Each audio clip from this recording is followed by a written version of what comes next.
about the Messi thing? Anything else on the Messi front, Chris, before we move on? No, I'm done. I'm falling out. I told you, I never want to bring this guy's name up again. I don't know, man. This Messi thing is just a freaking mess. What a disaster. I don't want to hear this name ever again until it's official. But they got me back. No question about it. I am ready to get hurt again. Chris, the Herons are back.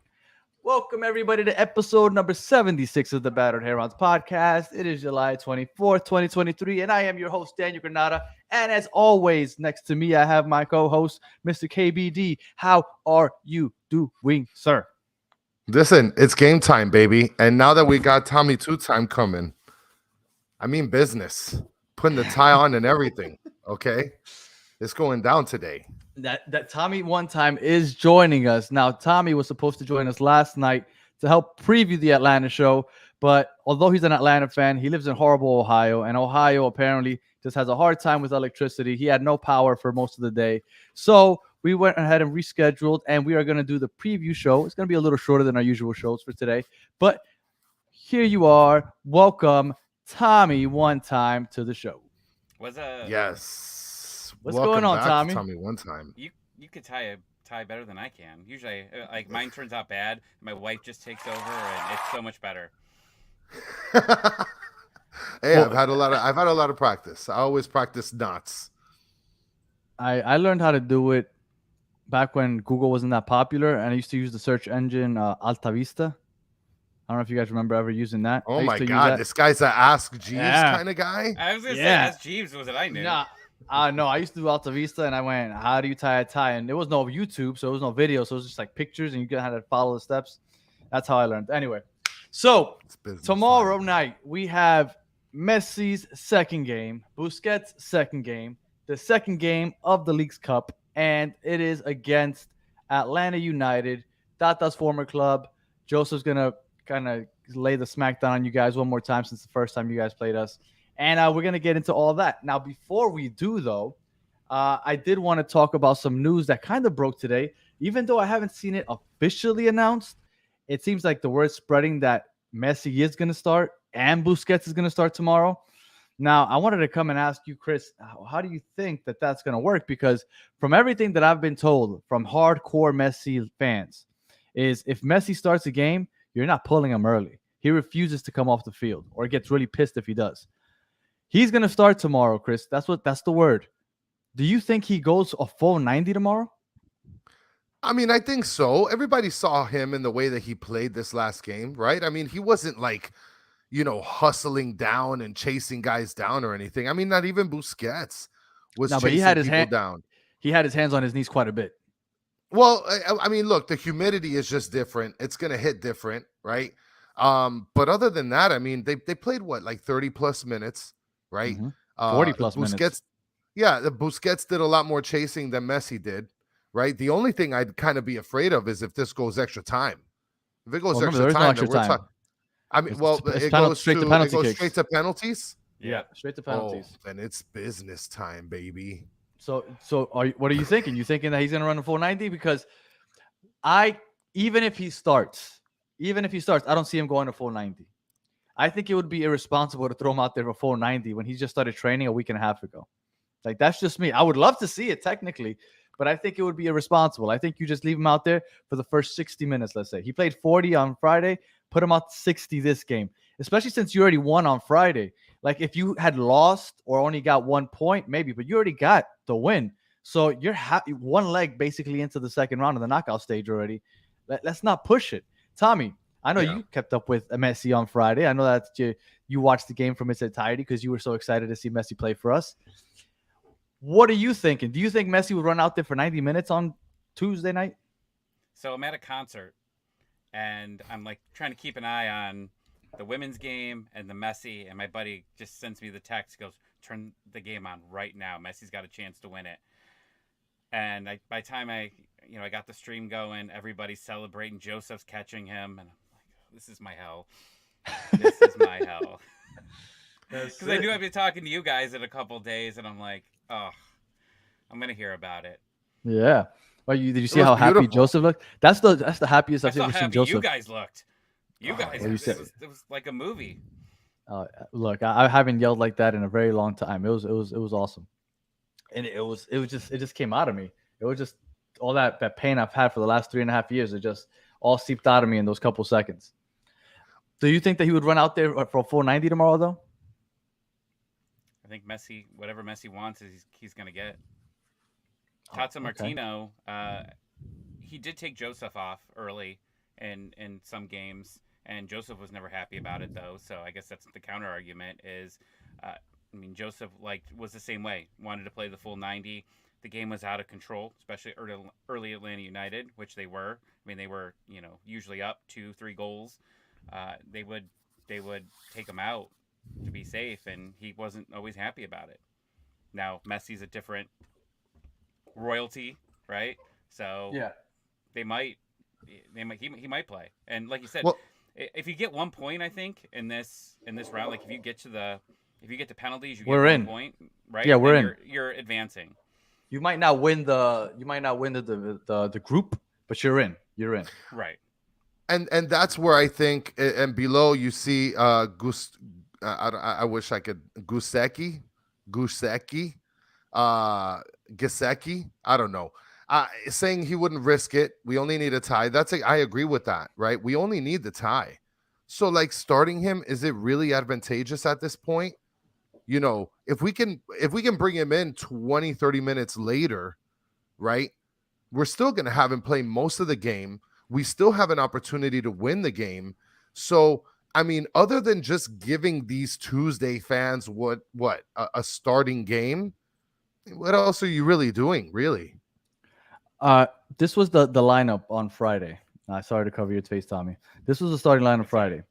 What do you think changes if Messi starts? If Messi starts, let's say I would assume that formation changes a little bit, right? So maybe it goes to a 4-2-2-2 maybe. And we have who comes off for Messi, Kremaki or Robbie Robinson? Because I think Robert Taylor stays in. Well, I think Yedlin's going to be on the right. I think we're going to have and Noah on the left.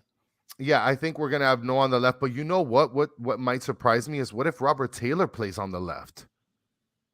Right? No, they got to let Noah play. Noah played well. They have to let him start at left back. So all right, so let's do that, right? And then so we got Messi starting on the right, on the top right for Robinson.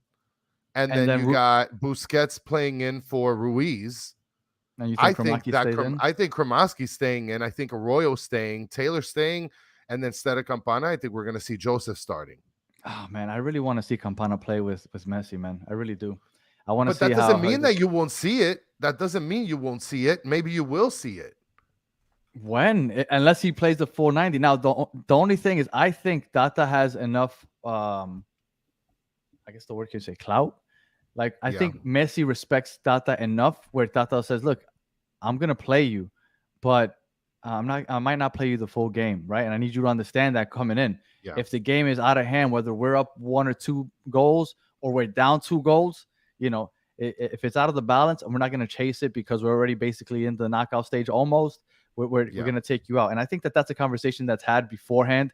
I don't think that he kind of surprises him by taking him off. I think it's understood what's going to happen. And I can't imagine Busquets running out of 490 either.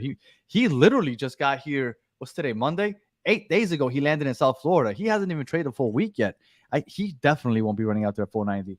So if they start, I'm hoping for a 60 minutes that they get, and hopefully we can take that and maybe build a lead and then just kind of park the bus afterwards. Yeah. So I guess that leads us into the Atlanta talk now. Tommy one time. Sorry, one time. Don't degrade. Don't ever do that ever again, Daddy. I apologize. My apologies. When you first came on with us a couple months ago, right? One of the main talking points for us and the people in the chat were Almada's gone this summer, right? That was the consensus. Everybody's like, Almada's gone. Almada's not gone. He's still here. Any updates on what's going on with Almada and if he's going to stick around? There's not a lot of rumors out there. The last rumor that was out, and it was by someone with a Twitter account of maybe a few thousand followers, was that Man City and Man United were interested in him. No offers. But that's not breaking news. Before Almada got into some legal trouble, or was at least investigated for some legal trouble, those teams were interested in him. He wasn't planning on going to MLS. That wasn't a goal in his career, was to come here. But because of those legal troubles and because teams were like, I'm going to stay away from this just to see what happens, let the legal process come out, he had to go somewhere. And Atlanta United jumped on it, offered him like a record transfer fee, brought him here. It's been working out. I think he ends up staying. There's no credible rumors out here. I think that he stays till the winter. I mean, even if so, there were a lot of, people were saying that maybe he does go somewhere and they loan him back till the end of the year. Let him do one playoff run with Atlanta, and then he officially joins in the winter. I don't even know if that happens. I think he just stays here until the winter. I could see that happening, Danny, for sure. I mean, and they're going to need it. I mean, I imagine that you guys are definitely going to be able to soak up as much as you can, just having a player of that stature be able to play the rest, at least the remainder of the season. You can't replace him at this point in the window. Like there's nothing, and there's not a lot of rumors out there. They did bring in a defensive midfielder so far in the window. They had to get rid of Franco Ibarra because they ended up having 4 U22 players. You can only have 3. So unless one of them is a DP. Yeah, and it was a disaster, and they had to move one out, and the best one because he was the only one that had value, right? So Ibarra moves over to Toronto, and he didn't want to go. Apparently, shows up at practice, and they're just like, "Yeah, you got to go, man. Just go home." So he got in a car. The media's watching him, and he drives away like it's the Fast and Furious, where him and Vin Diesel and Paul Walker drive away. That was kind of how I envisioned it, at least. And they kind of just split ways.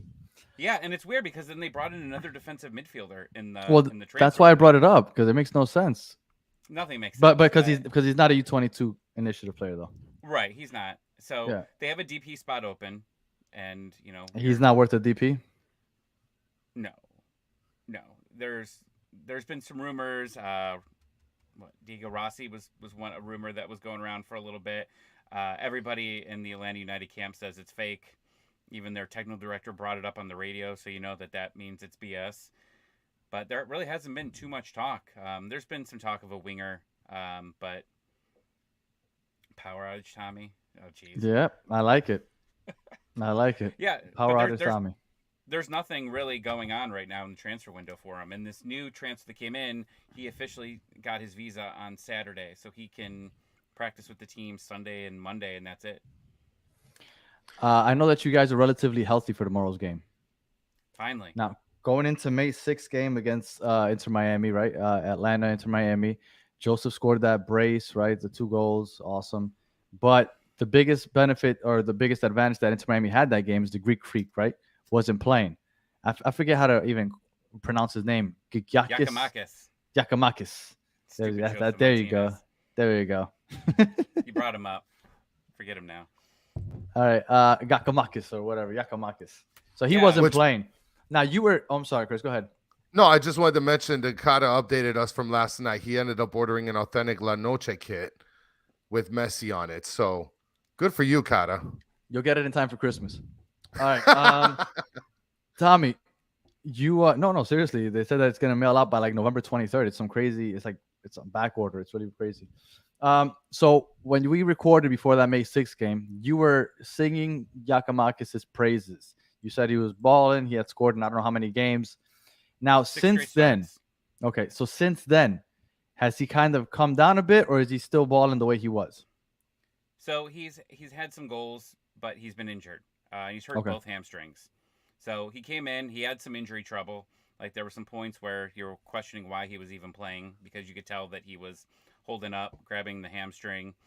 And like you don't know when a player comes into the league and you don't know him, like you don't know is he just a drama queen, right? Like is he going down and not getting back up because he's just trying to sell it? And I think he's been legitimately hurt, but he was able to practice. I think he was on the bench and came in late on their last game, and then he went to the All-Star break and he ended up playing I think 20 minutes. So he seems like you don't send someone to an All-Star game if you're not 100% sure. 100% right. Yeah, solid. For sure.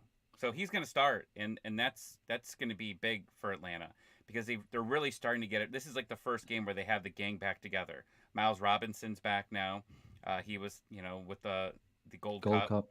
Mm-hmm. And they as far as like tactics go, they were in a back three for most of their away games, which I expect them to do in this game as well, but that back three didn't have Miles Robinson in it.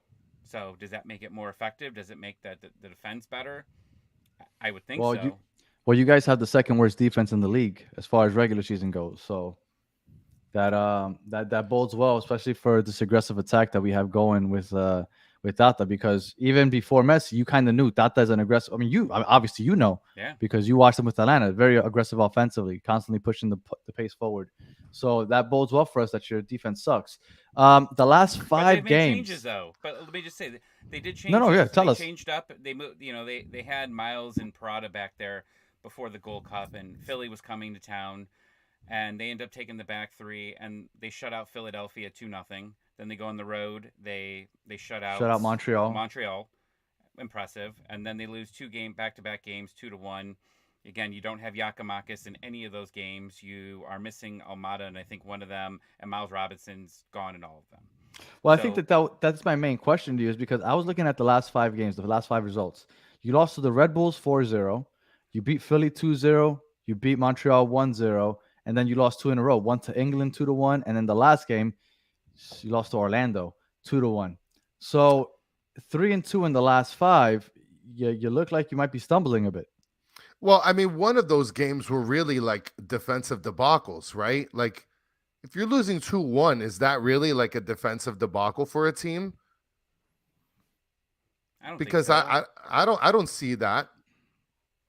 I mean, when you're missing your leading scorer and you're missing your best center back, I think it's going to hurt. I think that, the MLS needs to figure this out. If they want high quality games, you've got way too many people that are going on international break, and the quality of the league just goes down, right? Yeah, and that I agree with. We've had this problem since COVID because the games have been overloaded because they were trying to catch up on all the different leagues. You know, that stupid U.S. Mexico Cup game that like didn't mean anything, and all the players are leaving for that. Like you've gotta. The eyes are on the league because of Messi now, right? Like what I think they said. I don't know if I saw some Facebook post today. It said it was like a record amount watching like a U.S. soccer game like on TV.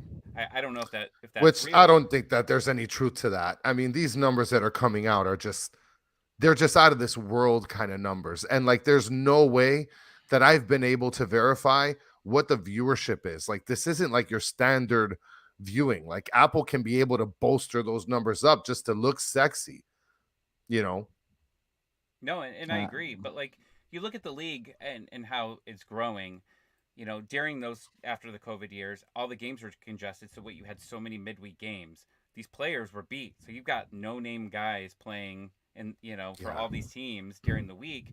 And it was just like a Wednesday game sucked, like because you just had so much depth playing. It was like the players playing for Open Cup, right? Like that was just like kind of the depth that you had there. So they've got to. You hope that these changes that have been rumored, especially over the past 2 weeks, that they're trying to change some rules, make some messy rules here and there, that you can get some higher quality depth in this league, and I think it's much needed for sure.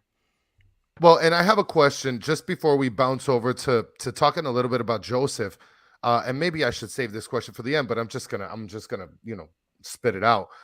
Do you think that Atlanta has any sort of potential in being able to garner attention from a big name, like in the future? For example, I imagine that the DP situation is going to be sorted out with MLS, and everybody's going to be able to have this extra DP. So do you think that at some point, maybe in the future, that Atlanta does have the capability of being able to obtain a bigger name? Well, they have the money for it. That's for sure. Yeah. And you've got Garth Lagerwey, who's coming in, who never had great Seattle teams, right? Yeah. And he was able to bring in some good names on the cheaper side. Now he's got money real money that he could spend. The only thing is, and I'm kicking myself because you guys are going to laugh when I say this, but are some of these bigger players going to want to play on turf? Oh, yeah, that's. But you could say that though. We can't say that. Right, I could say it, but will these players play on turf? And that's a huge question. I was joking around today about Mbappe would rather probably play in, you know, in Atlanta at least because at least you're getting your eyes on it. Like I don't think Saudi has a TV deal, right? Not that I know of. I have no idea where to watch that league. And the whole turf thing, it is a negative, I guess, when big players look at coming into Atlanta. But for the most part, Atlanta is one of the bigger names in MLS, like worldwide. Yeah. You think of Atlanta, you think of Atlanta United. They have the highest attendance, I believe, in the league. If they're not the highest, they're one of the highest. So Atlanta isn't Real Salt Lake. Like Atlanta's a legit major city with a legit fan base that's recognized globally when people talk about MLS. So I think that Atlanta could get. That's why there were rumors about Sergio Ramos ending up in Atlanta just a little while ago.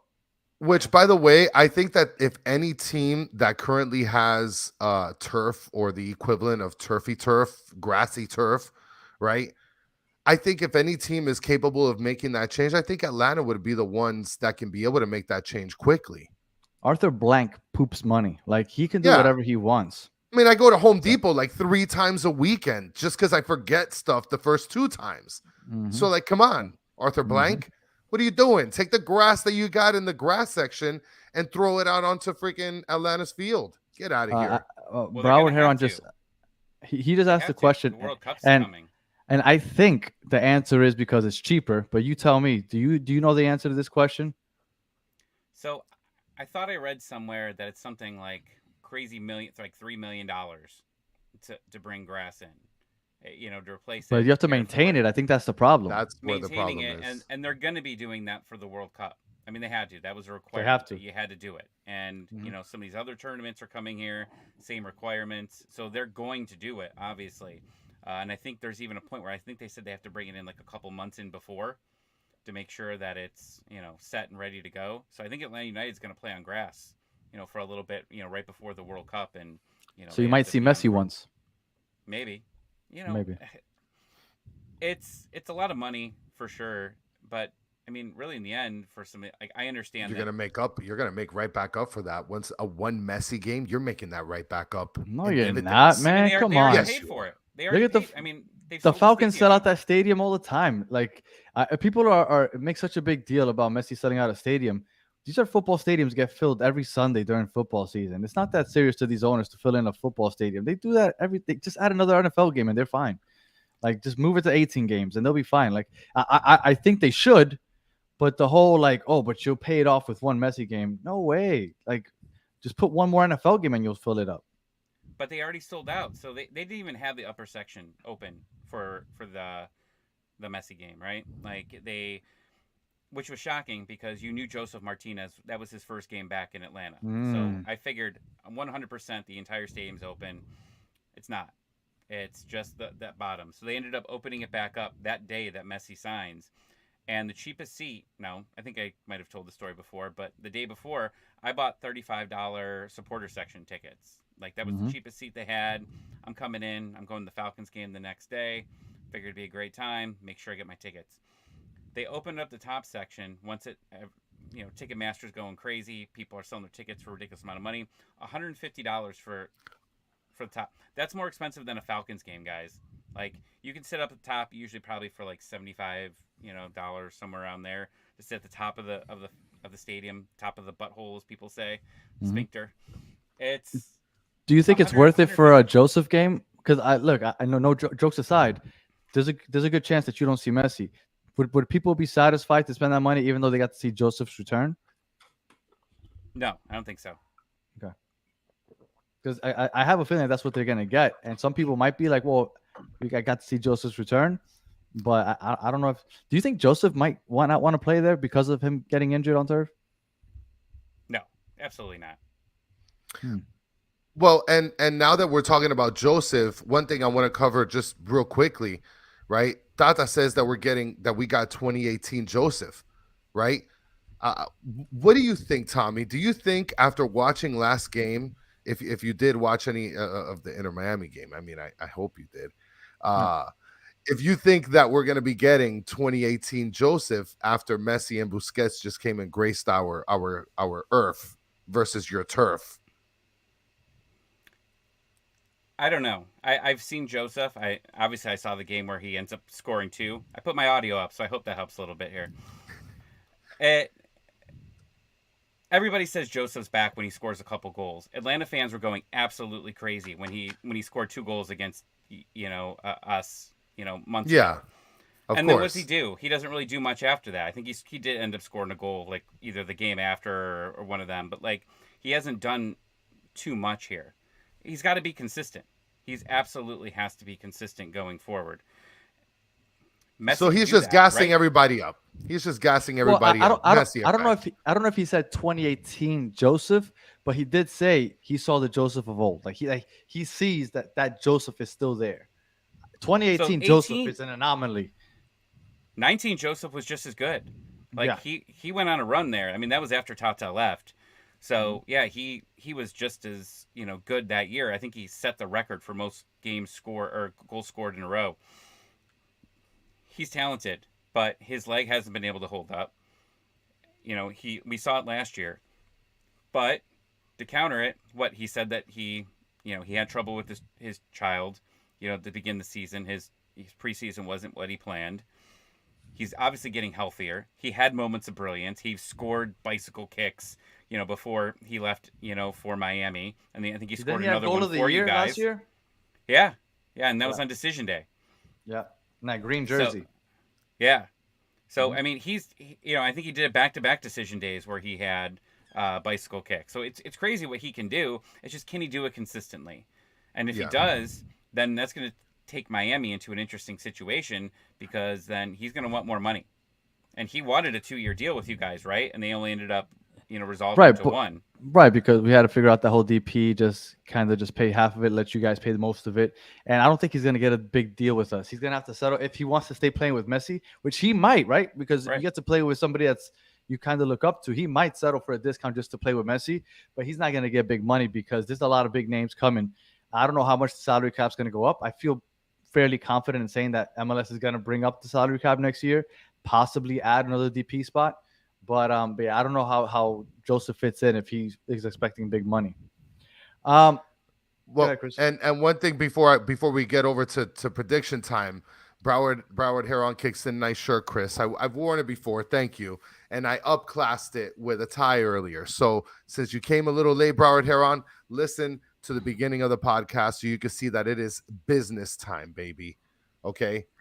Now we get towards the end where we want to know, Tommy, what is your prediction for the game tomorrow against the A on the Earthy Earth? Especially since you got your defense is the second worst in the league and you guys are ass and you guys have lost 3 out of your last 5. All right, guys, I'm out. This guy just SpongeBobbed us. Guys, I wore my Joseph 100 goal shirt for this. Woo! Why isn't it in pink? You got his 100th with us. Well, he regular scored 100 season goals 100 for Atlanta United. 100 Get out of here, Danny. Season. I know why. I was just joking. All right, Tommy. So what's the prediction, Tommy? So I thought before, if it was going to be, Messi coming in late, I was thinking another, 1-1 or 2-2 draw. Now I don't know. Atlanta's taking this seriously. They've said that they want to win this, right? And I think it's going to be a similar result where it's 2-1 Miami. Okay. I could see that. I don't see Atlanta winning this game, and I hope to be wrong. But if I do see Miami, or if I do see Atlanta winning, I would think it would have to be like a 1-0 game. Well, what are the chances? And this is a serious question, not joking. What are the chances of keeping a clean sheet against us? Because we're going to be very aggressive, and like I said, you guys have gave up. The only team that's given up more goals than you guys is Charlotte. So could you conceivably believe that with Messi running that the offense that you guys could shut us out? So you say that, but then you also look at Atlanta as one of the highest scoring teams in the league, right? Before all the injuries and before everybody went on international duty, Atlanta was leading the league in goals, and I think Columbus might have that now. Yes, Atlanta's in third. They're behind Columbus and St. Louis. Yeah, so they've had. I think they've only been shut out one game. That was the Red Bulls game you mentioned earlier. Yeah, 4-0. This team can score. I'm interested to see what some rest and what getting Yakimakis and Miles Robinson does. And I'm interested to see how a back three with Miles Robinson, how that works out. Because it has to be better than what they had before.